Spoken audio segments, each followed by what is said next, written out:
Merci de votre attention accordée au programme de Gangan TV. Bienvenue dans cette émission Café Débat, le dernier numéro de la semaine. Vous le savez, notre mission, c'est de donner la parole à ceux qui veulent la prendre en vue d'impacter l'opinion.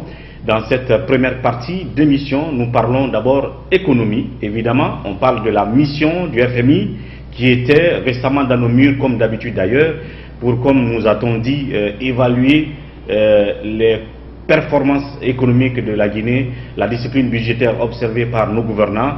Ils en ressortent avec, on va dire, une appréciation négative de la part de cette mission. Là-dessus, pour en parler, je reçois un économiste notamment qui va porter sa lecture sur cette situation, mais aussi sur un autre sujet, bien évidemment lié à l'économie, évidemment des citoyens notamment. Il s'agit de la rumeur autour d'une nécessité d'augmenter le prix du carburant. Est-ce opportun ou pas? Là-dessus aussi, il interviendra dans cette émission. Il s'agit bien évidemment de M. Mamadi Sitan Keita. Il est consultant international et spécialiste du développement économique et social. C'est un habitué de cette émission. M. Keita, bienvenue dans Café Débat. Merci, Ouri. Alors, je rappelle chaque fois que vous êtes sur ce plateau, jusqu'à date, votre invitation à l'endroit de Kassori Fofana n'a pas eu de suite. Est-ce que vous attendez encore? Ok, merci. Bonjour, chers auditeurs. Parlant de cette invitation, j'ai envie de dire que parfois, je souhaite qu'elle ne soit pas perçue de personnel vis-à-vis du ministre Kassori, mais il ne me laisse pas de choix. En réalité, c'est lui qui décide de s'afficher. Et donc, je suis obligé de m'adresser directement à lui. Donc, je renouvelle l'invitation. L'invitation vers Kassori Fofana, qui semble très pressé ces derniers temps et très occupé. Je me demande donc s'il va trouver du temps pour répondre à ce défi d'un débat entre économistes et qui ont des points de vue divergents sur des questions de développement de notre pays. Alors, on reviendra à vous tout à l'heure. Et dans la deuxième partie de cette émission, je rappelle que je recevrai M. Ahmed Sekou Traoré. Il est donc activiste de la société civile actuellement et au compte de la structure Mérite International de la jeunesse de Guinée. Ils organisent ce qu'on peut appeler la semaine nationale de l'altruisme avec pour thème principal la jeunesse scolaire au service de la communauté. Dans la deuxième partie donc, Ahmed Sekou Traoré viendra nous parler du pourquoi cette initiative, comment est-ce que ça va se passer, pour quels bénéfices pour la Guinée, les citoyens, surtout la jeunesse et les élèves. Il sera sur ce plateau pour nous en parler. Mais déjà, on va faire face à notre premier invité du jour, M. Keita. Alors oui, vous êtes économiste, vous faites une lecture assez professionnelle de l'évolution de notre économie et tout et tout. Alors aujourd'hui, cette mission du FMI, on sait que le plus souvent le FMI se trouve dans nos murs, ils vont, ils reviennent, ils vont, ils reviennent. Des fois, ça ne fait pas bruit. Hein? Alors cette fois-ci, il y a quand même eu un peu de tollé autour de cette mission, notamment de la conclusion que la mission a faite du travail qu'elle faisait en Guinée sur, par exemple, ce que nous faisons de nos recettes et comment nous les dépensons. Et sur cette base, le FMI a noté donc, la performance de notre gouvernement. En tant qu'économiste, quelle analyse simple vous faites de cette situation? Oui, encore une fois, merci. Dans ton intervention tout à l'heure, j'ai noté que le FMI serait reparti avec une conclusion des notes négatives pour la Guinée. Je dirais que c'est un euphémisme que de parler de notes négatives. En réalité, la situation est plus catastrophique que cette institution n'est décrite. Bien, parce que si, si le FMI dit, c'est ce qu'on nous a dit, que la mission a constaté que le gouvernement dépense plus qu'il ne fait de recettes. C'est-à-dire qu'il y a plus de dépenses effectuées que de recettes donc engrangées. Oui, c'est ce que je dis. En fait, le problème, il va au-delà de ce simple aspect financier de la chose. Le FMI était là, entre autres, pour évaluer les performances économiques de 2017 et les perspectives économique pour 2018 dans le cadre de ce qu'on appelle la facilité élargie de crédit. Je dois dire d'abord, pour restituer les choses dans leur contexte, que la facilité élargie de crédit est un mécanisme de financement du FMI destiné aux pays qui éprouvent des difficultés prolongées de balance de paiement. Donc, contrairement à ce que les autorités ont tendance à montrer, le processus, le mécanisme ne résulte pas d'une performance économique, mais plutôt d'une contre-performance économique. Donc, le fonds élargi de... La facilité élargie de crédit. La facilité élargie de crédit existe dans un pays quand il y a des difficultés prolongées dans de balance de paiement. Autrement dit, de disponibilité en réserve officielle, en devise dans un pays. Alors, ce pays fait recours à cette facilité élargie de crédit qui s'est fait sous forme de prêt à des taux très concessionnels. Et dans le cas de la Guinée, sur la période 2018-2020, la facilité accordée est autour de 170 millions de dollars pendant 3 ans. Bon, en réalité, je ne veux pas minimiser la contribution des contribuables étrangers à notre économie, mais c'est insignifiant. En fait, pour une population de 12 millions d'habitants, si on parle de 170 millions de dollars pendant 3 ans, cela fait moins de 60 millions par an. Et pour une population de 12 millions d'habitants, cela fait moins de 5 dollars par habitant et par an. Donc c'est vraiment pas significatif. Comme appui. Comme appui. D'accord. Vous pensez qu'il y a d'autres pays qui bénéficient mieux ou je ne sais pas? Oui, oui, à titre comparatif, si vous prenez le Gabon, avec c'est moins de 2 millions d'habitants, ce pays a bénéficié, au titre de cette facilité élargie de crédit, de 640 millions de dollars. Autrement dit, plus de 200 millions de dollars par an, juste pour une population de 2 millions d'habitants. Qu'est-ce qu'il faut comme préalable pour qu'on bénéficie de plus d'appui au titre de la facilité élargie de crédit? Est-ce qu'il faut être plus, je veux dire, dans le trou, dans l'imperformance économique pour que vous ayez plus de facilité de crédit ou quoi? Je ne sais pas, qu'est-ce qu'il faut? Elle est très pertinente la question en réalité. Parce que justement, il y a plusieurs facteurs qui entrent en jeu pour bénéficier de cet appui. En fait, on peut éprouver des difficultés plus profondes qu'un pays et bénéficier moins que par rapport à ce pays. Comme le cas Gabon et la Guinée. Et la Guinée. L'un des critères, c'est la solvabilité, la capacité de remboursement du pays. D'accord. L'un des facteurs, c'est l'historique des relations du pays avec cette institution. L'un des critères, c'est aussi la solidité du programme présenté dans le cadre des perspectives de développement économique et social du pays. Donc, alors, si l'on s'élève ici 170 millions de dollars sur 3 ans comme une performance économique, je ne sais pas ce que les Gabonais vont faire. Bien. Parce que, comme je le disais, plus de 200 millions de dollars par an, pour une population de moins de 2 millions d'habitants, cela fait plus de 100 dollars par habitant et par an, contre 5 dollars pour la Guinée. Bon, ça c'est un peu pour situer les choses dans leur contexte. Bien. Maintenant, je disais que c'était un euphémisme que de parler d'une note négative. C'est plus profond que cela. Le malaise est plus profond que cela. Le malaise est plus profond aujourd'hui, selon votre constat. Oui. C'est quand la mission dit qu'elle constate qu'on dépense plus que ce qu'on reçoit en termes de recettes. Oui. Est-ce que la situation serait plus profonde que ça? Parce que déjà là, ça montre peut-être que ce qu'on gagne, on ne gère pas cela rationnellement. Et donc, il y a des perditions. Oui, oui, je sais. Est-ce que si c'est plus profond que ça, comment vous décrivez donc la situation économiquement? Ce que je veux dire, c'est que la mission n'a pas tout dit. Bien. Qu'est-ce qu'elle aurait peut-être dû dire?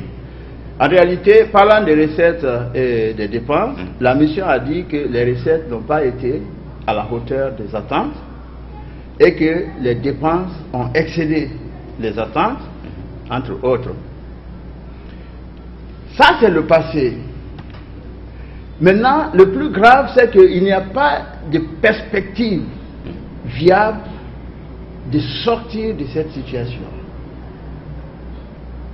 Et la mission ne l'a pas dit clairement.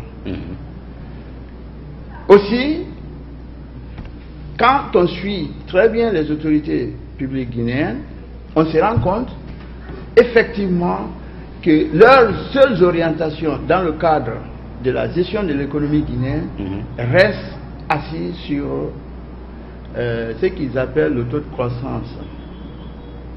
Le taux de croissance qui, selon eux également, et selon les mêmes missions des FMI, oui.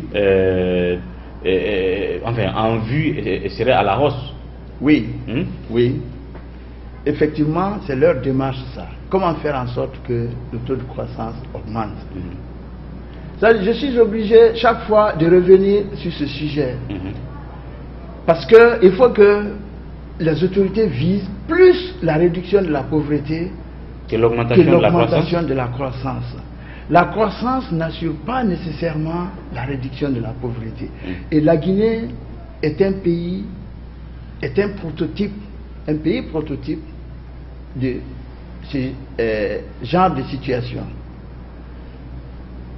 Malgré toutes les difficultés, tout le recul, toute la contre-performance que le FMI a dénoncé, la réalité est que la Guinée avait réalisé un taux de croissance de 6,6%, ça dépend des sources. Il paraît que ce taux même a été revu à la hausse, pour se situer autour de 7 ou même de 10%. Bien. Et que les croissance à 2 chiffres. Une croissance à 2 chiffres, qui est chère au ministre Kassori. Parce que lui, toute sa politique tourne autour de la croissance, quoi. Il ne connaît pas peut-être le passé, l'histoire de l'évolution économique.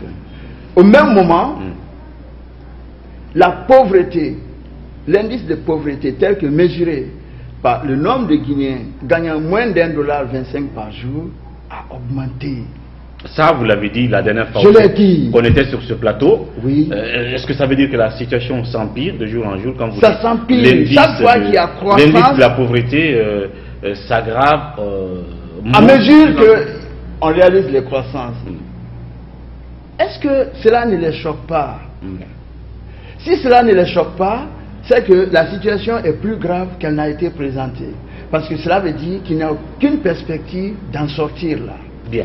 Moi, ce que je voudrais savoir, c'est quelle analyse vous pouvez faire justement d'une évaluation de la performance économique d'un gouvernement quand cette mission, puisque la gouvernance Alpha Condé tient tant à la note que le FMI lui donne chaque fois, parce que chaque fois que le FMI est là, pratiquement on arrête tout, pratiquement on dit aux gens de faire des efforts, de se taire, de ne plus marcher, de ne plus demander, de ne plus réclamer. Attendez, on a le FMI, il faut qu'il finisse. On veut savoir si nous donnerons les bonnes notes. Maintenant que le FMI vous dit ce que vous gagnez comme recette, vous dépensez plus que ça. En réalité, c'est quoi les dessous? Est-ce que ça veut dire que ceux qui gèrent le pays dans le domaine économique, évidemment, ne gèrent pas rationnellement notre argent? Et s'ils ne gèrent pas rationnellement, où est-ce que ça va? Ou est-ce que quand ils dépensent plus, ça va dans quel... parce qu'on ne peut pas dire que ça va dans les investissements publics, puisqu'on ne voit pas notamment les effets de cela. Est-ce que ça veut dire qu'il y a des déperditions de notre argent et qu'il y a ceux qui s'enrichissent plutôt que d'investir? Ok. En fait, l'explication donnée par Madame la ministre de l'économie autour de la croissance vertigineuse des dépenses est que les dépenses énergétiques, la subvention par exemple de EDG, oui, et les engagements peut-être qu'ils ont pris par rapport aux 40% des enseignants, c'est ce qui... Non, elle a dit les dépenses énergétiques. En termes de subvention de l'énergie se sont triplées. Et des sources indiquent, certaines sources indiquent que ces dépenses seraient passées de 400 milliards à plus de 1400 milliards en 2017. Alors, quand la subvention énergétique augmente, cela interpelle au moins deux questions. Est-ce que les citoyens ont vu leur facture d'électricité baisser en 2017? On est tous des citoyens là. Est-ce que la facture électrique a baissé en 2017? Je pense que non. En tout cas, chez moi, ça n'a fait qu'augmenter. Yeah. La deuxième chose, bon, on peut dire non, ça n'a pas baissé, mais néanmoins, la subvention énergétique peut augmenter encore, même si les factures d'électricité ne baissent pas. Parce que si la desserte en électricité s'améliore, c'est-à-dire si on passe de 6 heures d'électricité par jour à 18 heures, il est possible effectivement que la subvention, si elle existait, sur les dépenses énergétiques, augmente. Auquel cas, on est légitimement en droit de se demander qu'est devenu Caleta. Qu'est-ce qu'on a fait de Caleta? Donc, vous voyez, on ne peut pas, elle n'a pas logiquement expliqué les motifs pour lesquels les dépenses énergétiques ont augmenté. La subvention énergétique a augmenté. Bien. Bon, comme toujours, elle, chaque fois que je l'écoute, j'ai l'impression que son intervention ajoute à la confusion. La ministre de l'économie et des finances? Oui. Chaque fois qu'elle parle, elle ajoute à la confusion. Bien. En fait, elle se réserve toujours. On a toujours l'impression qu'elle cache quelque chose au peuple. Parce qu'elle n'explique jamais ses propos. Et comme le peuple est profane en la matière, parce que quand on parle d'économie, quand on parle de chiffres, quand on parle de macroéconomie, de ceci ou cela, vous parliez de la balance de paiement, le peuple ne comprend rien en tout ça. Donc du coup, vous voulez dire que c'est un gros montage, c'est un maquillage tout simplement? C'est un maquillage. Comme je vous l'ai dit là, par rapport à l'augmentation de la facture énergétique ou de la subvention énergétique, elle n'a pas expliqué. Bien. En ce qui concerne la baisse des recettes publiques, elle a expliqué cela essentiellement par les mouvements sociaux intervenus dans les zones minières, que c'est ce qui fait qu'il y a eu un manque à gagner en termes de recettes. Maintenant, là aussi, on peut se poser la question, est-ce que cela a conduit à la baisse de l'activité?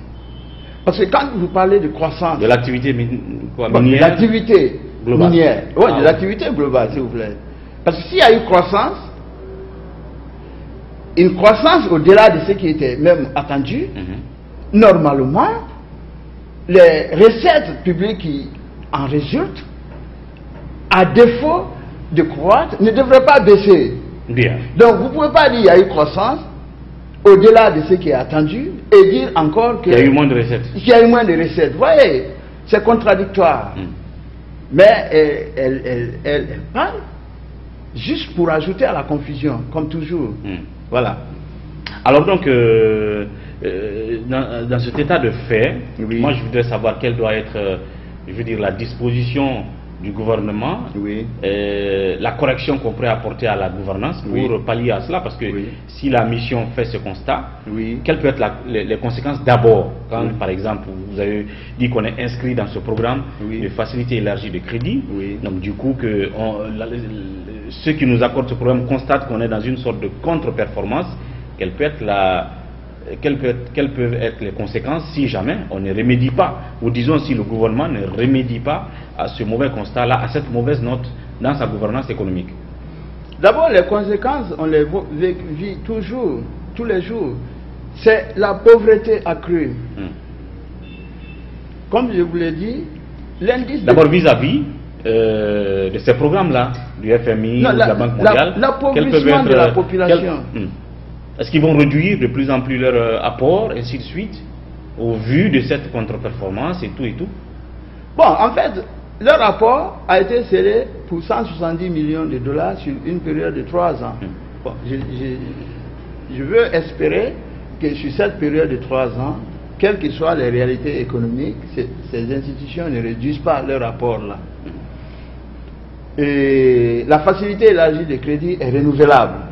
Et j'espère qu'elles vont continuer à nous assister. Bien. Maintenant, la première partie de la question consistait à savoir qu'est-ce qu'il faut, si j'ai bien compris. Bien entendu.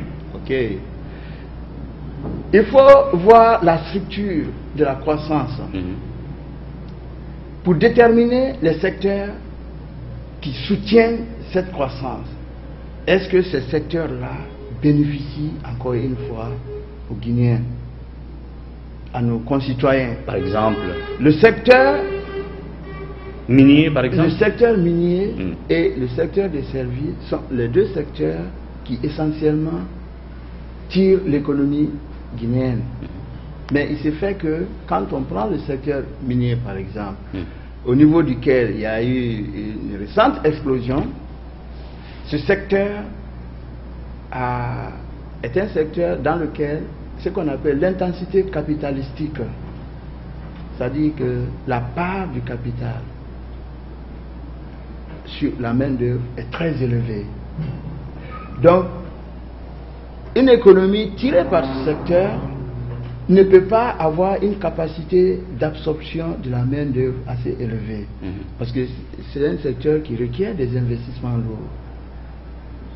Donc, et le président Alpha Condé, à juste titre, a dit, une fois, je l'ai écouté, qu'il ne faut pas que les Guinéens pensent que la Guinée se sortira d'affaires à travers les mines. Seulement avec les mines. Il a dit. D'où, selon lui, il faut développer l'agro-industrie, l'agriculture, etc. Maintenant, ça fait maintenant au moins 5 ans, en tout cas depuis qu'il est aux affaires, qu'il répète la même chose, mais il n'y a pas d'action concrète en ce sens. Quand je prends le secteur agricole, par exemple, les documents officiels de la Guinée indiquent que l'émergence de ce secteur est confrontée à 3 difficultés principales. La première difficulté, c'est l'absence ou l'insuffisance d'infrastructures de maîtrise d'eau. Ça, c'est correct. Mais qu'est-ce qu'ils sont en train de faire en ce sens? La deuxième difficulté, c'est l'inexistence de produits financiers adaptés au secteur. Autrement dit, il n'y a pas de banque dont le produit agricole serait adapté aux exigences du secteur agricole. Donc, qu'est-ce qu'ils sont en train de faire à ce niveau? Rien. C'est juste des déclarations. Et la de bonnes intentions, bien entendu. Oui, moi j'appellerais des déclarations pieuses, de wishful thinking. C'est-à-dire que supposer que quelque chose va se passer, donc forcément il se passe. Bien. Et la troisième difficulté, selon le document, c'est que il y a un important, il y a une importante perte post-récolte de nos produits. Donc, ce sont entre autres des grandes difficultés auxquelles se heurte l'émergence du secteur agricole. Maintenant, cette troisième difficulté, par exemple, peut être atténuée par la mise en place d'un programme cohérent de développement de l'agro-industrie. Mais qu'est-ce qu'ils sont en train de faire dans ce sens? Rien. C'est pourquoi je dis que la situation est plus grave qu'elle n'a été décrite. Par le FMI. Par le FMI. Et donc, c'est ce que j'ai dit. Quelles peuvent être les, si vous voulez, les propositions de solutions dans ce sens-là? D'accord. Oui, vous faites des recettes, mais pendant ce temps, moi, j'entends parler des performances de la direction, des impôts, par exemple, qui atteignent les prévisions en termes de recettes jusqu'à plus de 100%. Oui. Vous prenez les douanes qui atteignent leurs prévisions en recettes et qui les dépassent. Oui. Moi, je ne comprends pas en ce moment-là que on dise que oui, il y a moins de recettes ou qu'on fait plus de dépenses que les recettes qu'on engrange, étant donné d'ailleurs que les recettes, rien que pour ces deux régies, des fois font des performances de sorte à aller au-delà des prévisions. Donc, ça me semble un peu flou. Oui, c'est contradictoire, mais c'est fait à dessein. Quand le ministre du budget l'année dernière disait que les recettes fiscales avait connu une augmentation de plus de 100%, en fait, il se référait aux recettes liées aux vignettes, qui seraient passées de 40 milliards à plus de 80 milliards. Mais, à cause de la logique de l'hyperbole véridique, c'est-à-dire l'hyperbole véridique consiste à exagérer la vérité de façon à ce que l'on distrait les esprits.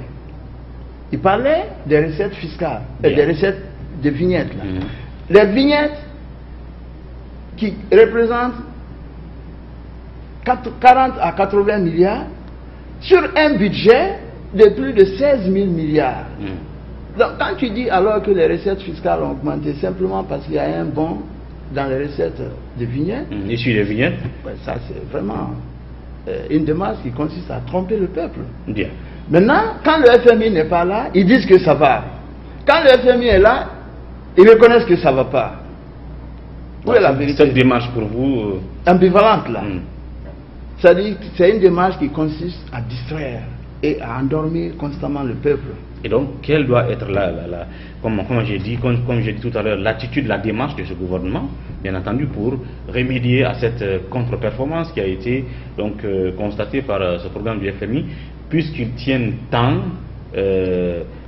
comment on va dire, aux bonnes notes du FMI et tout, parce que d'autres, franchement, ne comprennent même pas l'efficacité de cette mission qui est tout le temps en Guinée et qui n'apporte absolument rien au niveau de vie des citoyens partout où ils passent. Oui, et ça aussi c'est une triste réalité. Mais puisque c'est le gouvernement qui tient tant à être dans les normes des principes et des règles du FMI, qu'est-ce qu'il doit pouvoir faire pour remédier au mauvais constat que ce même FMI vient de faire dans sa gestion des recettes vis-à-vis des grosses dépenses qu'elle effectue? Et en parlant de dépenses, est-ce que vous pensez que toutes ces recettes, au vu de ce qu'on voit comme investissement public, vont dans le sens du développement ou c'est des déperditions? Je l'ai dit tout à l'heure.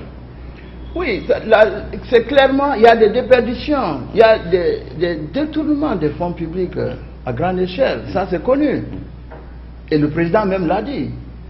Même si tantôt il dit aussi qu'il n'est pas informé. Donc quand la mission dit qu'on fait plus de dépenses que de recettes, est-ce qu'on peut aussi comprendre d'une part le surplus qui par ces faits de corruption, ces faits de détournement, j'allais dire, de nos ressources financières? Bien sûr. En fait, la mission du fonds n'a pas pour vocation de rentrer systématiquement dans tous les petits détails. Dans tous les petits détails. Donc, le fonds fait une analyse globale de la situation. Bien. Mais à l'intérieur, il y a forcément des cas de détournement avérés des deniers publics. Qui nous amène à cette situation de dépenses exagérées. Oui, clairement, c'est cela. C'est-à-dire que j'ai parlé tout à l'heure de la multiplication, du triplement, tel que déclaré par la ministre de l'économie et des finances, de la subvention énergétique. La subvention énergétique triple et on ne voit pas de conséquences sur nos factures énergétiques. C'est qu'il y a une partie qui a été aliénée. Qui a été détournée. Ça c'est clair. Alors donc, oui, comme je l'ai dit tout à l'heure, qu'est-ce qui peut être leur démarche pour pallier à cette situation de contre-performance? Donc il faut aller procéder à un examen de la structure de l'économie en termes de secteur. Bien. Le secteur primaire, qui emploie plus de 70% de la main-d'œuvre active en Guinée, ne contribue ou ne gagne qu'à peine 15% des richesses créées. Donc, aussi longtemps que ceux qui opèrent dans ce secteur-là, qui sont essentiellement des Guinéens... Qu'on appelle le secteur informel? Il y a le secteur primaire, okay. Il y a le secteur informel urbain. Donc, on peut supposer que la somme des deux secteurs-là ne gagne à peine que 15% des richesses créées en Guinée. Bien. Alors, quand c'est comme cela, on peut comprendre qu'il y ait croissance sans que la pauvreté ne soit réduite. Donc, une politique avisée devrait consister à booster ce secteur-là de façon à accroître sa part dans la richesse créée en Guinée. Bien. Mais eux, leur démarche, c'est quoi? C'est que même si l'économie n'est tirée que par un secteur qui ne bénéficie pas aux Guinéens, ce n'est pas grave. Parce que j'ai eu quand même l'opportunité de rencontrer la chef de mission du fonds, là, dans le cadre de leur rencontre avec la société civile. J'étais présent. Et fondamentalement, leur démarche, c'est que on est bien conscient du fait que la croissance ne profite pas aux Guinéens.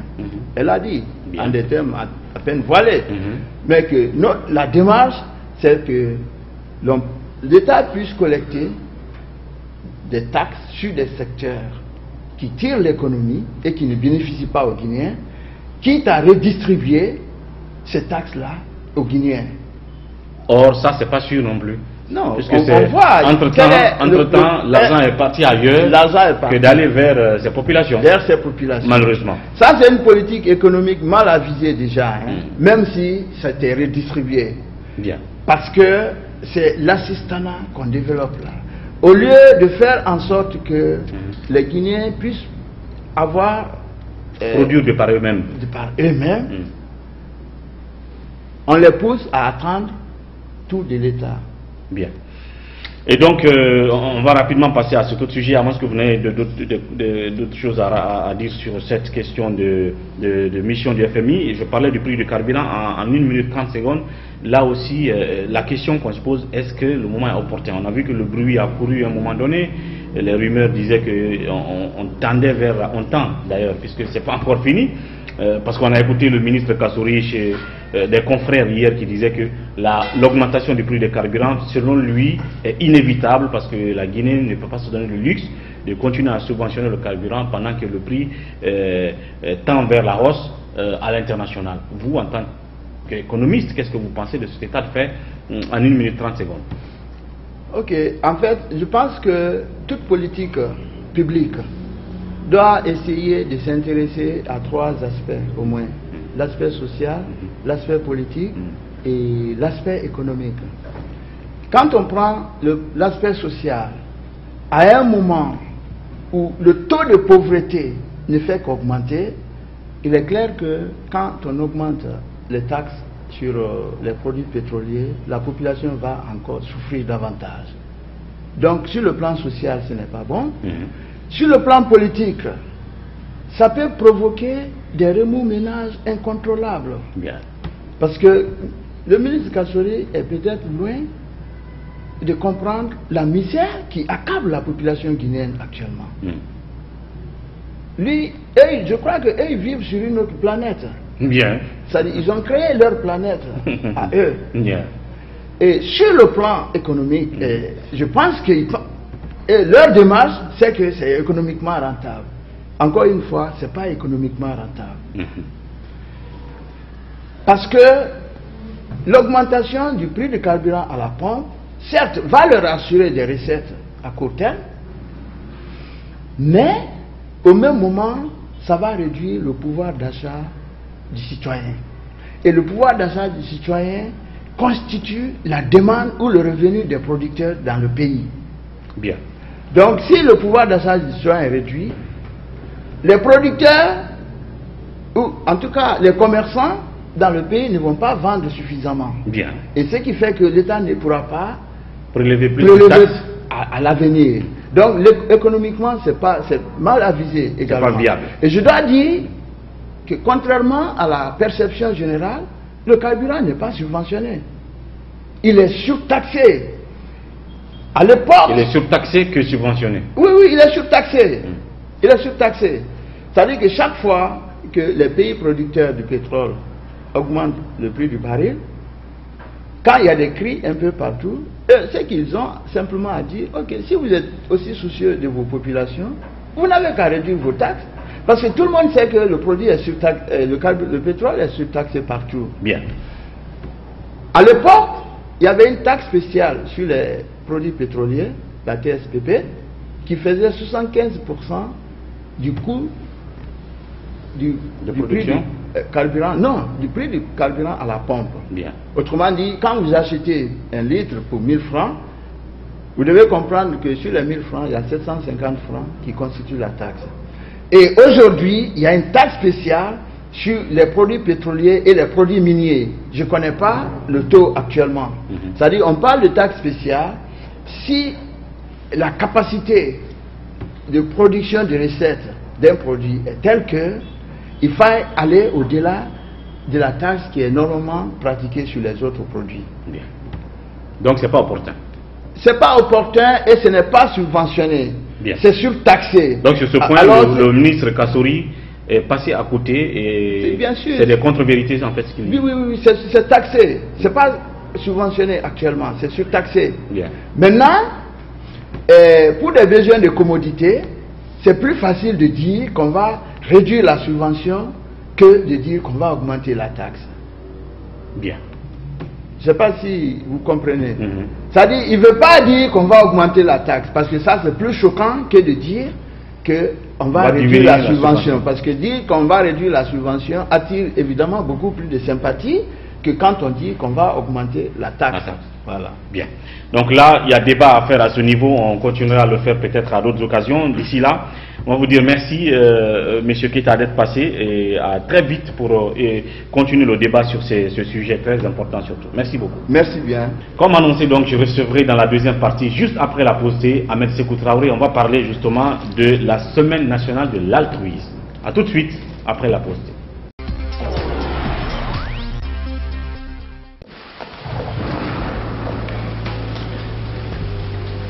Il existe des choses qui nous donnent la force et l'audace d'aller au-delà de notre imagination. Le thé Akbar. Le thé Akbar est fabriqué en utilisant uniquement les feuilles soigneusement sélectionnées en provenance de Ceylon. La qualité du thé Akbar a été évaluée selon les normes les plus strictes par des experts en dégustation qui se sont appuyés sur près d'un siècle d'expertise dans ce domaine. Premier producteur de thé, vous pouvez faire confiance à la famille Akbar pour vous garantir votre santé. Seule la meilleure tasse de thé peut vous procurer de la fraîcheur. Thé Akbar, le leader mondial. Merci de nous retrouver dans cette deuxième partie de Café Débat. Comme annoncé, je reçois Ahmed Sékou Traoré. Il est le directeur national pays de la structure Mérite International de la jeunesse de Guinée, qui organise ce qu'on appelle la Semaine nationale de l'altruisme, sous le thème bien entendu la jeunesse scolaire au service de la communauté. Ahmed Sékou, bienvenue sur ce plateau de Café Débat. Merci beaucoup, M. Chaouri. Alors, Semaine nationale de l'altruisme. Pourquoi cette initiative? D'abord, c'est quoi le Mérite international de la jeunesse de Guinée? Merci beaucoup. Le Mérite international de la jeunesse Guinée est un programme international. C'est communément appelé le Mérite du Duc d'Édimbourg. Le Mérite du Duc d'Édimbourg est une fondation internationale du prince Philippe, dont aujourd'hui le prince Édouard, qui est le fils du prince Philippe de Londres, est héritier. Donc ce programme consiste à former, encadrer les jeunes dans 4 secteurs. Il y a, les 4 secteurs sont l'aptitude, donc l'apprentissage des métiers, l'altruisme, donc le service communautaire, comment rendre service à la communauté, le sport, donc la discipline sportive. Les jeunes apprennent à travers le programme Mérite un certain nombre de disciplines dans le sport pour leur permettre de se former, d'endurer. Et il y a l'expédition, l'exploration. L'expédition, l'exploration, c'est le voyage en milieu communautaire, le voyage en milieu rural pour permettre aux jeunes de découvrir à l'intérieur du pays sur une marche distante de 24 à 25 km, mais aussi ça leur permet d'avoir la capacité de découvrir, communiquer avec ceux de l'intérieur, mais aussi découvrir à l'intérieur les réalités persistantes leur permettant d'entreprendre des actions en faveur de leur communauté. Donc une action très citoyenne. Voilà ce qu'englobe le programme Mérite dans ces 4 secteurs.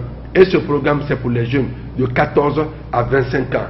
C'est très clair, c'est très limité, de 14 à 25 ans. Et nous avons 3 niveaux. Il y a le niveau bronze, 14, 15, 16 ans. Il y a le niveau argent, 17, 18, 19 ans. Et il y a le niveau or, 20 à 25 ans. Les jeunes qui s'appliquent au sein du programme Mérite bénéficient d'une reconnaissance internationale, donc un certificat pour leur formation. Et ce programme est fait dans le temps libre du jeune. Les jeunes qui sont en état de classe, lorsqu'ils ne sont pas en classe, lorsqu'ils sont libres, ils doivent, nous les amenons à aller vers les centres de métiers vers les centres professionnels pour apprendre quelque chose en accompagnement de leur formation académique. Qu'ils ne se limitent pas simplement à la formation académique, mais qu'ils apprennent quelque chose autre, un outil leur permettant d'accompagner. Donc, c'est pourquoi nous sommes beaucoup dans les écoles, nous partons vers eux, nous les sensibilisons et aujourd'hui le programme Mérite très sincèrement est en train d'avancer à grands pas. Et c'est pourquoi il y a une action qui est la Semaine nationale de l'altruisme et vous avez vu le thème, la jeunesse scolaire au service de la communauté. Il faut que les jeunes, à travers les salles de classe où ils apprennent l'éducation civique et morale de façon théorique et tout le temps, qu'ils aient l'opportunité de sortir sur le terrain, appliquer pour que, à travers la théorie et l'application, ça impacte leur vie positivement, afin que les jeunes comprennent que ils ne sont pas là simplement de recevoir des autres, mais ils doivent aussi apprendre à donner et être dans la capacité de pouvoir restituer aussi le peu qu'ils peuvent à leur communauté. Bien, donc Mérite international de la jeunesse de Guinée, un programme rempli de contenu justement, bien avant d'ailleurs que vous soyez un fin et dynamique politicien. On sait que vous étiez avant sur ce terrain notamment de la société civile à travers Jeunesse Royale, qui amenait des jeunes élèves et étudiants en campagne, comment vous appelez souvent, sur des sites touristiques. Tout à fait, les safaris, ainsi de suite. Et donc vous continuez sur la même démarche avec beaucoup d'autres éléments, donc contenus dans cette structure Mérite international. Maintenant, la Semaine nationale de l'altruisme, est-ce que c'est une première édition que vous allez organiser là? Et je veux dire, quel est le constat qui vous a amené à cela? Et quelles sont les actions qui vont être menées sur le terrain dans le cadre de cette Semaine nationale de l'altruisme? Merci beaucoup. Je me donne l'opportunité à surtout parler sur mon passé un peu. D'abord, en introduction, je vais dire que la politique, ce n'est pas un métier, ce n'est pas une fonction où peut-être on peut avoir profession politique, politicienne. Non. Nous avons des idées que nous puisons, n'est-ce pas, à travers nos actions dans la société civile, au sein de nos communautés. Nous disons qu'à des moments donnés, il est important que nous soyons dans les sphères de décision pour promouvoir et prévaloir ce que nous savons faire, ce que nous avons comme idée, comme pensée, comme philosophie. Mais si le milieu ou le moment ne s'y prête pas, je crois qu'il ne faut pas tergiverser, il faut se retourner à la base, il faut se retourner à ta profession, continuer aisément et dans le calme. Voilà aujourd'hui, ayant pour compétence l'encadrement des jeunes, ayant pour compétence et capacité d'accompagner les jeunes dans leur formation professionnelle et autres, aujourd'hui je me retrouve avec le programme Mérite. Parlant de l'altruisme, l'altruisme c'est la capacité pour quelqu'un, pour un individu d'être au service de l'autrui, d'être à l'écoute des autres, d'être à la portée des autres. À la portée, ce n'est pas de se dire, de se laisser, de s'abandonner, de s'oublier, non. Mais c'est pouvoir servir vraiment ta communauté d'autres personnes, pour les autres. Et aujourd'hui, la jeunesse guinéenne en a besoin. Parce que, vous voyez, la jeunesse aujourd'hui, on a l'impression que on perd tout. Et oui, on perd tout. Notamment certaines valeurs sociales. Certaines valeurs sociales. Et pourquoi? Parce que tout est limité à la théorie et ça n'impacte pas la vie de l'homme. Il est important que l'homme passe à la pratique. C'est comme un journaliste, c'est comme un magistrat, etc. On a beau appris les cours juridiques à l'école, mais si on n'a pas l'opportunité de pratiquer à travers des stages pratiques ou à travers même, n'est-ce pas, les fonctions, automatiquement nous perdons les notions. Donc on a beau dispenser des cours instruction civique à l'école, morale, tenir des conférences sur la citoyenneté, etc. Mais si les jeunes ne vont pas sur le terrain agir, ça va être très difficile. C'est pourquoi nous avons eu dans la Semaine nationale de l'altruisme, c'est tout à fait la première fois que le thème se porte, le titre de l'activité se porte la Semaine nationale et l'élément essentiel, la jeunesse scolaire au service de la communauté, c'est tout à fait la première fois. Mais cela ne veut pas dire que le programme Mérite n'a jamais continué. Moi je suis produit du programme Mérite, tout comme plusieurs autres amis que mon cher ami, frère Accept Sansi Kaba était méritant or au même titre que moi dans le programme Mérite. Donc c'est dire que l'altruisme là permettra aux jeunes pendant la semaine là de mener l'assainissement. Je vous assure, allez dans les écoles. Il y a des programmes d'assainissement qui sont prévus. Oui, il y a des programmes d'assainissement. Allez dans les écoles, publiques surtout. Voyez, les enfants sont assis dans la poussière. ils sont assis entre les toits d'araignée. Et on leur pose la question, est-ce qu'en vérité c'est comme ça que vous vivez à la maison? Et ils disent non, chez nous est plus propre qu'ici.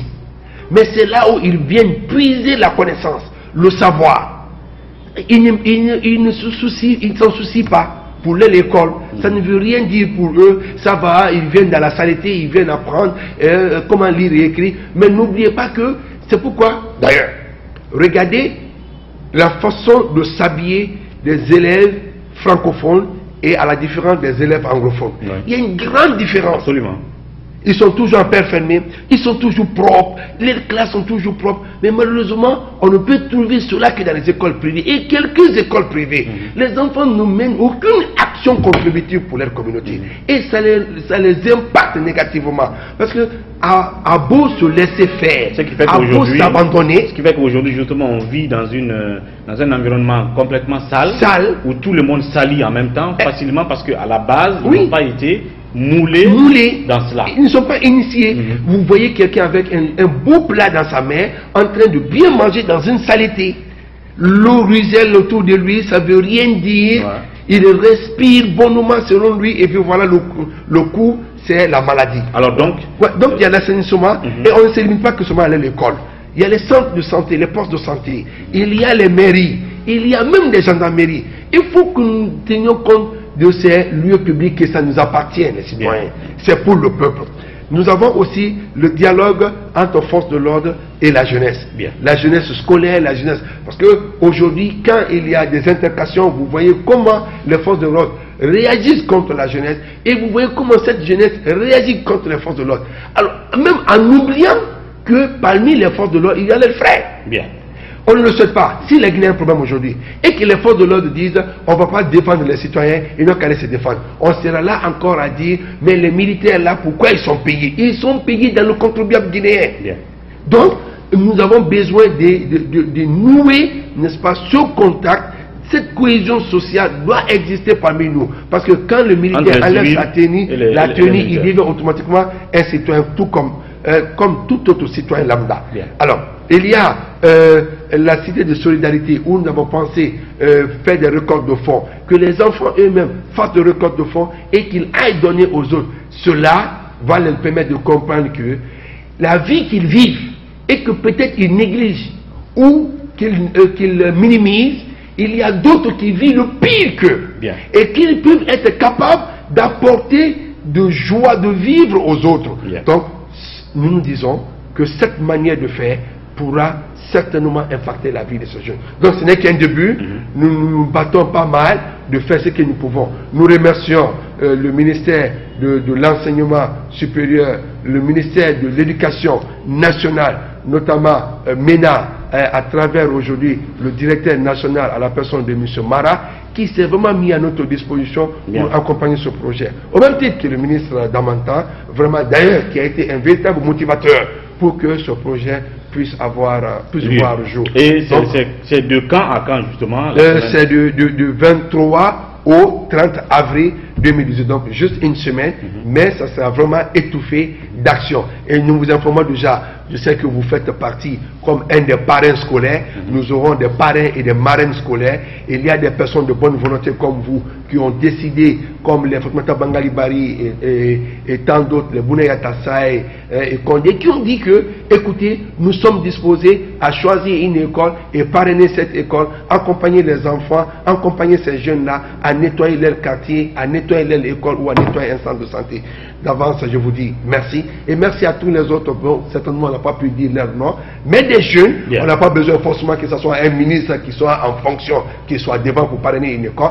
Non, des jeunes avec de belles initiatives, avec l'engagement aussi citoyen. Ce n'est pas financièrement qui est le problème d'engagement, mais l'engagement moral que vous avez, nous pensons qu'il est important de faire prévaloir pour que bon nombre d'autres jeunes puissent s'engager très prochainement. Voilà donc la semaine nationale de l'altruisme ainsi est partie pour cette première édition, en espérant que cela puisse encore continuer. Et c'est entre le 23 et le 30 avril 2018 et nous suivrons ça de près beaucoup d'activités prévues, assainissement des écoles, hôpitaux et mairies, les tables rondes, le dialogue entre forces de l'ordre et la jeunesse, et des cours de dessin, remise des dons à la cité, de solidarité. Un concours de dessin est prévu. Voilà. Donc, et le thème du concours de dessin même, c'est jeunesse et communauté propre. Voilà. Donc c'est un peu ça, que c'est des gens qui pourront peut-être dessiner un village propre, assaini, pour donner un peu l'image de ce que c'est. Merci Ahmed d'être passé, à très bientôt. Merci très sincèrement et à très bientôt.